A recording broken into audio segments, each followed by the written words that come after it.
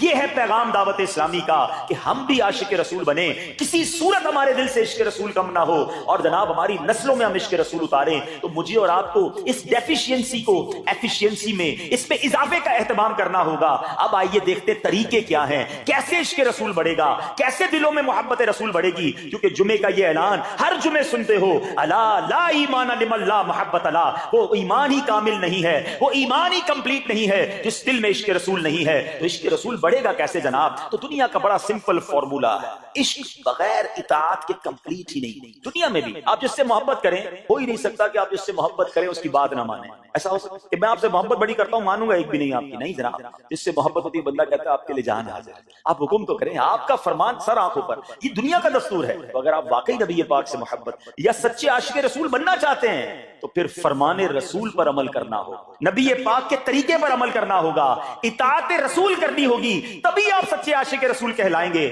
یہ ہو نہیں سکتا کہ ایک طرف تو میں نعرہ لگاؤں کہ غلامی رسول میں موت بھی قبول ہے، دوسری طرف نبی پاک کا طریقہ قبول نہ ہو، نہ سچ قبول ہو، نہ مسلمانوں کی خیر خواہی قبول ہو، معاذ اللہ، نہ سنتیں قبول ہو، نہ نماز قبول ہو۔ جمعے کی نماز میں مسجدیں فل ہیں، کیا عصر کی نماز میں بھی ہوں گی؟ کیا عصر فرض نہیں ہے؟ کیا مغرب فرض نہیں ہے؟ کیا عشاء فرض نہیں ہے؟ میرے آقا فرماتے ہیں جعلت قرۃ عینی فی الصلاۃ، کہ نماز میں میری آنکھوں کی ٹھنڈک ہے۔ ان گستاخان رسول کو یہ جواب دینا ہے کہ تم جتنی نبی پاک علیہ السلام کی معاذ اللہ شان میں گستاخی کرو گے، دنیا میں تو نیست و نابود ہو ہی جاؤ گے، مگر تم دیکھو گے کہ تمہارا ہر قدم ہمارے عشق رسول میں اضافے کا باعث بنے گا، ہمارے انشاءاللہ نبی پاک کے قریب ہونے کا باعث بنے گا۔ آؤ نیت کریں کہ آج کے بعد ہماری کوئی نماز قضا نہیں ہوگی، آج کے بعد زندگی نبی پاک کی سنتوں کے مطابق گزرے گی۔ میرا چہرہ، میرا لباس، میرا کردار بتائے کہ میں کس کا امتی اور کس کا عاشق ہوں۔ ارے مجھے بتانا کیوں پڑے میں کس کا امتی ہوں، مجھے دیکھ کر پتا چل جائے۔ وہ شاعر لکھتے ہیں نا، فنا اتنا تو ہو جاؤں میں تیری ذات عالی میں، حضور فنا اتنا تو ہو جاؤں میں تیری ذات عالی میں، جو مجھ کو دیکھ لے اس کو تیرا دیدار ہو جائے۔